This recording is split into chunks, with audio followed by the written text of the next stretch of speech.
Hey everyone, it's Suey here, and I just thought I would do a quick review about this book. A lot of people have been talking about this year, James by Percival Everett. So I was lucky enough the other week to go to an author event where Percival Everett came to the university and had a discussion with a couple of the university's English professors, and it was quite a deep discussion about some of the issues in James and a lot of Percival Everett's personal feelings about things. I do have another video where I show a few clips of that, so be sure and go check that out if you're interested. A lot of people have been talking about this book this year. When I first heard people talking about it, I was like, what is this even? I've never heard of this author or anything. Essentially, this is a take on the classic novel Huckleberry Finn by Mark Twain. But this is from Jim's point of view. Now, we all know that Huckleberry Finn gets on a raft and goes down the Mississippi River, and he ends up having Jim, the slave that's from his hometown, Hannibal, Missouri. He ends up with him. I didn't reread Huckleberry Finn for preparation for this book, and it's been quite a while since I've read it, so I don't remember all of the details of the events that happened in that book.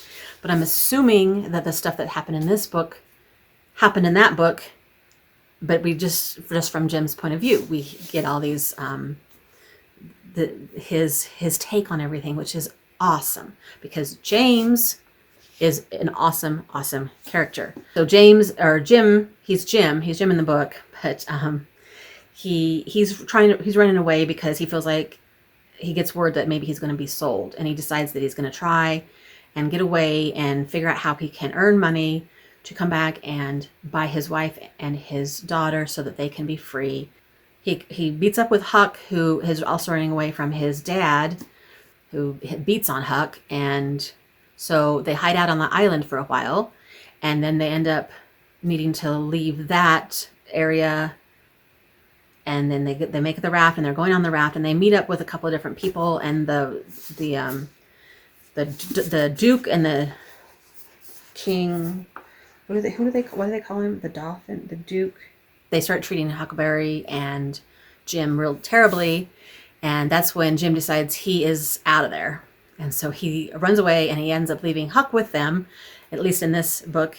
And I don't know if that's like what happened in the other thing. So because if it does happen in Huckleberry Finn, then we still are getting Huck's point of view. But now Jim runs away, and so now we're getting Jim's point of view, and how he ends up meeting this group of actors, singers who are dressing up like black people and putting on kind of this show, kind of making fun of black people, which makes Jim really kind of feel very angry. And so when they hear him singing, they decide that they want him to be part of their group, but they need him to look like a white person that's dressing up like a black person, which just messes with your brain and makes Jim really just like, you have got to be kidding me. That is one of the poignant scenes of the play, where they're trying to make him look like he's a white person underneath the black face that they put on him, and he's just like, what are we even doing? And he finds out that there's another dude in that company who actually is a black guy, former slave or runaway slave, and now I can't remember if he's actually running away or if he has freedom, but he looks white, but they don't know that. The other people don't know that.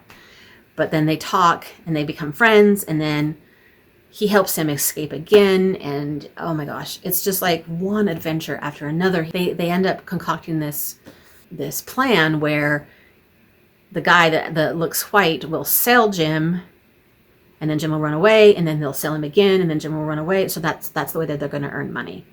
So he sells him to this terrible place, and he ends up meeting a girl there that he helps escape from that place. And that place was ruthless and just terrible, and this girl is stuck there, so Jim helps her leave. And then, oh my gosh,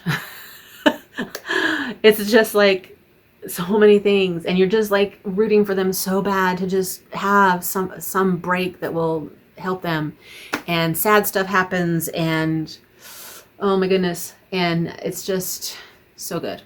And it just hits you in the feels. The reason it's called James is because at the end, the ending is so powerful. He just decides that he's now James. He's giving himself his own name. He's in charge of himself. he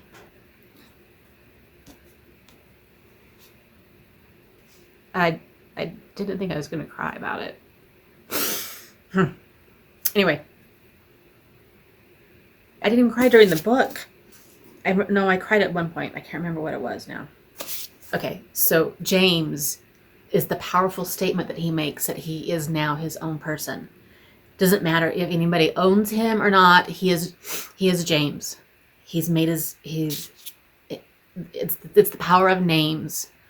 So that's the point of this book. One of the points of this book. There's so many other statements that it's trying to make. Dang. And it ends on a really positive, hopeful note. So you're just so rooting for him the whole entire time. And oh my gosh, I hope his life ended up perfect and wonderful and happy. That's all I can say. Now I kind of feel like I need to go reread Huckleberry Finn to see if the connection, how it all connects, right? But if you go watch what Percival Everett said, the way he prepared for this book was that he read Huckleberry Finn 15 times in a row, right after the other. He said that might have been overkill. He said 10 probably would have been good enough. But then he didn't refer to it at all after that. So he just read it so many times so that it was so into his head that he felt like he knew that book and story really, really well. But then he just wrote this without looking back at it because he didn't want to accidentally use any actual word for word kind of things of Mark Twain. He just wanted it to be as if he just lived and knew that story, and then he wrote his own story. Does that make sense? So anyway, okay, wow. Yes. Anyway, if you haven't read it yet, please go read it and tell me what you thought. I know some people have struggled a little bit with it, but yeah, if you have, let me know what issues you had. But I just found it to be really, really powerful, and I recommend it. Until next time, happy reading. Bye.